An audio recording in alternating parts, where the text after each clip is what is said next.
Hello, and welcome to Roly Poly Weight Loss. I'm your host, Roly Poly. Welcome to day 10. Yay! And it is a Monday, so it is weigh-in day. We have our scale right here.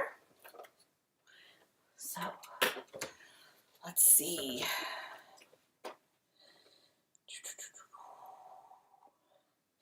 270.0. Okay, so that is still a loss. That's still going down. I'm happy with that. Okay, let's go. Let's get set up here. All right, and okay. So today, I want to talk to you about your health, not long-term or overall, but what to do when you feel sick or in pain. Do you still exercise? So this is a big topic. I'm actually going to split it in half. Today I'm talking about exercising and pain, and then on Wednesday I'll look at exercising when you're sick, because there's just too much to cover. So let's start with injuries. First of all, kind of obviously, if you aren't careful when you're exercising, you can cause injuries. And that's something that I've kind of touched on before. But Harvard Health sums this risk up pretty well. Be aware that training too hard or too often can cause overuse injuries like stress fractures, stiff or sore joints and muscles, and inflamed tendons and ligaments. Sports prompting repetitive wear and tear on certain parts of your body, such as swimming, shoulders, jogging, knees, ankles, and feet, tennis, elbows, are often overuse culprits too. A mix of different kinds of activities and sufficient rest is safer. And I actually discovered this. In school, I took a swimming class, and I had to spend the last few weeks just like kind of kicking and paddling because I'd hurt both my shoulders because I went from 0 to swimming in life, and I went from 0 to swimming every day with no real warm-up. And my shoulders went, no. So, yeah, that's a thing. All right, warm-up done.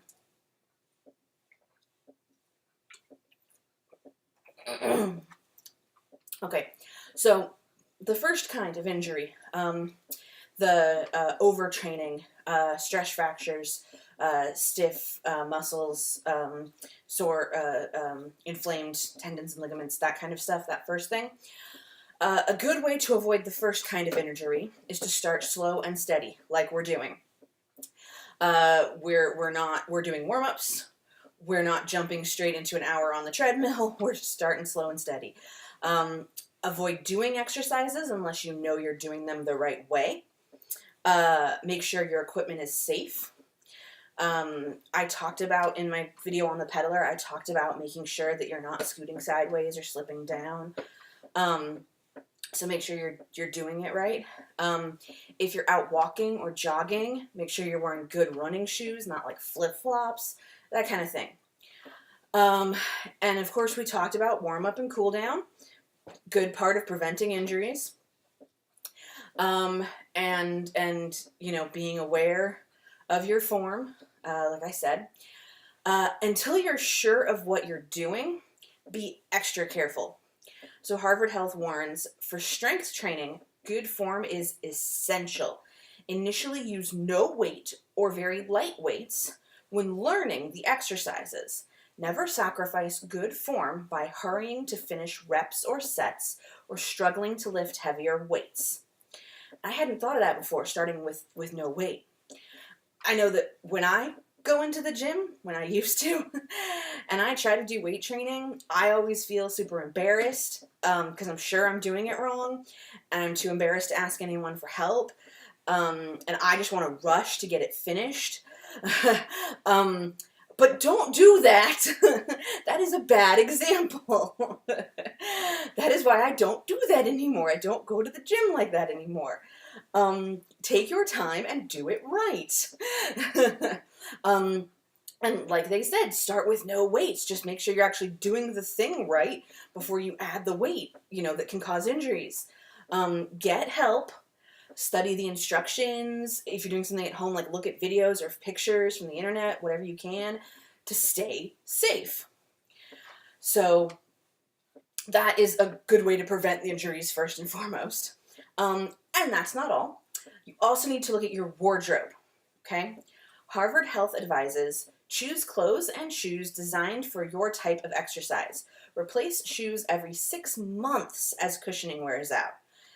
I know I'm guilty of this. I do not replace my shoes that often. I need to get better at that. But shoes are super important here. In fact, they're so important that I'm actually dedicating their own episode to them coming up. And clothes are the same.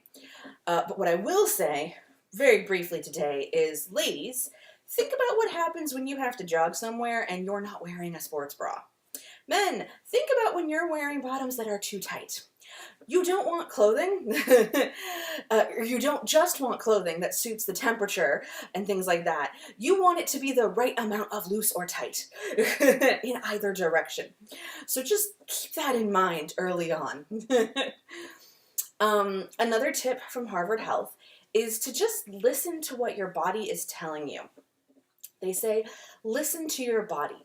Hold off on exercise when you're sick or feeling very fatigued. Cut back if you cannot finish an exercise session, feel faint after exercise, or fatigued during the day, or suffer persistent aches and pains in joints after exercising.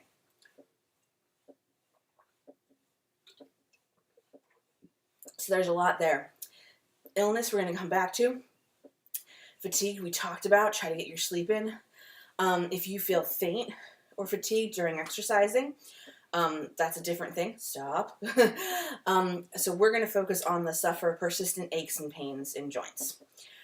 So if you're not feeling good, then something is wrong. Don't just push through the pain. Stop. Reassess. This is something that I know a lot of people struggle with. I struggle with it. On one level, for whatever reason, you might be the kind of person who generally just works through pain. You might have to go to work sick or injured because you can't afford to take time off. You might have been taught as a kid to toughen up and work through pain or illness. You might work the kind of job where if you get hurt, you can't stop. You have to keep going. On the other level, many people tell us that we should work through the pain when exercising. I mean, you always hear it, no pain, no gain. And they always say, push through the pain when exercising. That intimidates me. I'm like, I don't want to be in pain. But there's a limit to that, which is what most people don't realize. So as the Cleveland Clinic says, sports medicine physician Dominic King has an answer that helps cut through abundant and often conflicting advice. A certain low level of soreness is acceptable, but you should not push through pain when exercising. Okay? So, that brings up a very important question. What is the difference between soreness and pain? I don't know. For people not used to working out, this can be a confusing question. Dr. King explains, when you have pain that is a feeling of soreness or achiness, it's usually the result of mild inflammation or micro tears in your muscles or tendons. This kind of acceptable pain might occur when you start a new exercise or go back to an exercise you haven't done in a while. You feel some achiness that lasts for a few days. This kind of soreness diminishes after you rest. So, if you feel achy and sore after a workout and the next morning or afternoon it's gone, that's likely okay. That's likely normal. And though it sounds scary, tears and things, it's actually a good thing. This is how you build muscle, okay? When we talk about building muscle, is better than fat. This is how that happens. So Dr. King says, the muscle repairs these tears when you're resting, and this helps muscles grow in size and strength. This micro trauma may sound harmful, but it is your body's natural response when your muscles experience work. Okay, so when we talk about building muscles for our metabolism or whatever, this is what we're talking about. This achy soreness is a result of that. When you start getting into weight training, strength building, and even just when you're starting a new exercise, even just a cardio one, that kind of achiness, soreness is okay. But again, usually goes away by the next morning, afternoon, and then you're fine. And there's another okay type of soreness, which I didn't know about, called delayed onset muscle soreness, or DOMS. It develops a couple of days after intense exercise. DOMS normally lasts 3 to 7 days, then gets better.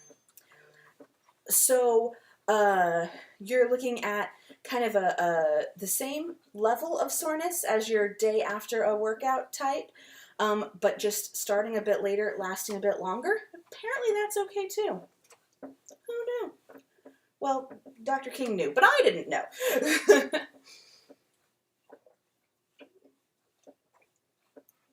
So with this, Dr. King says that it's okay to exercise through this. It can even help with the aches and soreness. So this kind of low-level, achy, sore type of thing, okay to exercise. But that is different than pain, okay? You should beware of strong, sharp, sudden, or persistent pain, and pain that develops when you're actually exercising, so while you're doing it. Pain represents injury.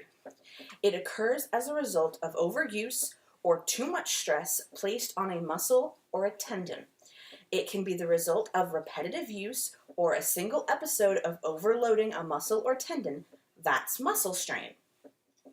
So if you feel actual pain during exercises, bad sign, and you should stop, according to Dr. King. So mild pain, soreness, achy, after exercise, usually okay. Pain, and you can exercise through that the next day. Pain while you exercise, bad. Harvard Health agrees. Delayed muscle soreness that starts 12 to 24 hours after a workout and gradually abates is a normal response to taxing your muscles. By contrast, persistent or intense muscle pain that starts during a workout or right afterward, or muscle soreness that persists more than 1 to 2 weeks, merits a call to your doctor for advice. So again, that's the DOMS that can last 3 to 7 days. But again, over a week, that can be a problem. Isn't necessarily definitely, but it can be, so check it out. Now, I know from experience that when you are just starting out, it can be confusing, and pain, soreness, achiness, it can be hard to distinguish between them. Err on the side of caution. Stop and assess. If the pain fades, try again slowly and carefully. There's no shame in listening to your body and waiting or stopping. If you stop and it turns out to be soreness, then you should be fine to work out again tomorrow. If it turns out it was pain and you push through it instead, you can be injured badly and put a halt to your exercise plans for days, weeks, or months. Okay? Err on the side of stop and assess. Don't push through pain. Pushing through soreness is okay as long as you know that it's just soreness. Okay? If you do get injured or have to stop for another reason, you should take it slow when you are able to work out again. Harvard Health advises, if you stop exercising for a while, drop back to a lower level of exercise initially. If you're doing strength training, for example, lift lighter weights or do fewer reps or sets. So just like what we are doing to start, slow and steady is the key. Don't just jump right back in. Now, let's say that you work through the pain and are injured. Or maybe you were good, but you got hurt at work or somehow else. Are your workout days done? No. I already have talked a few times about adapting workouts when I broke my toe. I just talked about when I was swimming, it hurt my shoulders. And I've talked about the peddler. And you can find lots of advice about ways to isolate different body parts when working out. And the important thing is to make sure you aren't doing something that will make it worse. There's a really cool article I found aimed at runners from The Body Mechanic, and it is far more hardcore than I am, but I bring it up because there is apparently an anti-gravity treadmill. And I don't mean the kind of treadmill that astronauts use when they're on the space station that adds weight so that they like don't lose muscle loss, like don't have bone loss in space, because it actually adds weight to them and counteracts anti-gravity. This one is for on Earth, and it makes it feel like you're in anti-gravity. Okay? It is crazy expensive and crazy futuristic and amazing. And it looks like it just is from like here down, and apparently she was running, and you can make it so that you are in complete zero gravity. I do not understand how that works, but someday I want to try it. So, that was just a side note because it's so cool. But for more earthly and reasonable options, Active has a great article on this kind of thing. For example, if your shoulders are in pain, you should cut out things like swimming, golf, and tennis, because those are all shoulder-intensive activities, as well as overhead weight training, and instead they recommend lateral and front lifts. So things like that. I'll link the article so you can look up specifics if you want. And then a very similar article in Active cites Dr. Luke, who notes that with thoughtful planning, you can get in a great cardio workout even when you're dealing with an injury. What type and how much exercise you can do is going to depend on your injury. And generally speaking, with most injuries, there is some kind of cardio workout you can do. From swimming to walking to pedaling to something. Cardio is very easy to do, to work around injuries. Weight training is different. You have to pick a different isolation. But so Dr. Luke continues, frequent low-impact exercise sessions, doing activities such as walking or swimming or cycling to keep up your fitness level while you're recovering. Again, what you can do depends on the where and how badly you're injured. Those low-impact exercises are going to get you moving without beating up your body. As tempting as it can be to rush through the recovery process, patience is your best bet. Let your body heal completely before you push yourself. So again, the idea is once you are injured, do not push through the pain.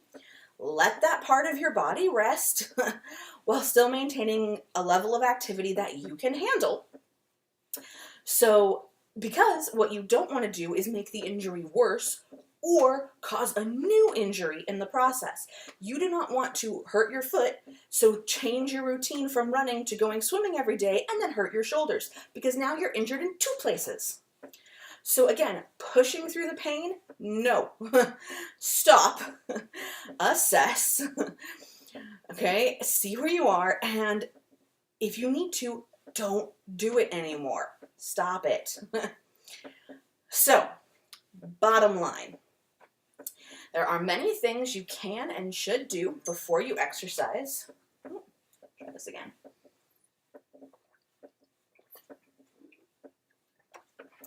Okay, bottom line. There are many things you can and should do before you exercise to prepare. From looking at your clothes, to warming up, to studying how to do a movement properly. Okay? So proper preparation can prevent pain and injury. When you are actively exercising, listen to your body. Be aware of your form, keep it correct. Be aware of any pain, soreness, aches. Learn what is okay and what is a danger sign from your own body. This will come with experience. Okay? And in the meantime, there's nothing wrong with stopping and saying, I'm not sure what this is. I'm going to wait a bit and see. And then afterwards, take care of yourself. We'll do a whole episode on post-care. That's coming up. But be aware of lingering aches. And if they last too long, pay more attention. Maybe see a doctor. Watch out for repetitive stress injuries that can build up over time. I don't know if you remember, there was a fad a while back of curves, and their like rotation ended up causing a lot of people to have like stress injuries to their shins and things, and they had to reevaluate it. So be aware that you can have something build up over time. That's what repetitive stress injuries are. So watch out for things where today might not be painful, tomorrow might not be painful, but next week you're going, this is really starting to hurt, and it can build up slowly. Okay? And that's not the sharp, sudden pain, but that's the persistent pain. So watch out for those. Okay? And always remember that slow and steady is the way. Okay? When you're like a world-class Olympic athlete, you already know exactly what pace to go at. But even they take rest days. For us, we should not be jumping into that kind of routine. Start slow and steady. Pause if you need to. Stop if you need to. Take the break if you need to. Take an extra day to recover if you need to. Because we are not aiming to run a marathon or compete in the Olympics this year. We have time to do it right and be easier on ourselves. Okay, slow and steady is the way. So, that is how to hopefully prevent injuries, and how to take care of yourself when you are injured, and how to tell okay pain from injury pain. So that is the bulk of what I wanted to talk to you about injuries. Like I said, if you do end up being injured, or if you are starting with a pre-existing condition, there are lots of ways to adapt. I've talked about some of them. You can find more. I will share links. And then, so next time, Wednesday, we will be talking about illness. Can you work out if you are sick? Should you work out if you are sick? How can or should you work out when you are sick? It's a whole myriad of questions that go along with that. So that said, 2 seconds shy of my beeper.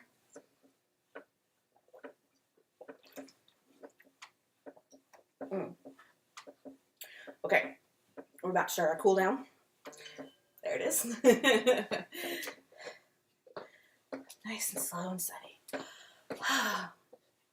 Okay, so that said, whenever someone tells you to just push through the pain, tell them they don't know what they're talking about. You can push through achiness and soreness, but you are not going to push through pain. Okay? Even if that is something that has been ingrained in you for other reasons, when it comes to your body, don't do it. I'm bad about this as well, because I'm one of those people that's always like, pain, I can work through it. Don't. If I can learn, you can learn. So that is all I have to say about pain. Don't work when you're, don't like push through pain and work when you're in pain. There's no need to. So take care of yourselves. That is all for today. This has been Roly Poly Weight Loss. As always, I am your host, Roly Poly. Remember to be careful. And again, share your adaptations, stories of when you've had to deal with an injury or a pre-existing condition, what you've done, any advice you've gotten on how to adapt what you're doing, with the hashtag adapted workout. And share any injury prevention tips that you might have, tips and tricks for how to protect yourself from injury, things that we might not know about that you have picked up, or stories about things that have happened to you with the hashtag slow and steady. There we go. We're done. And please join me next time.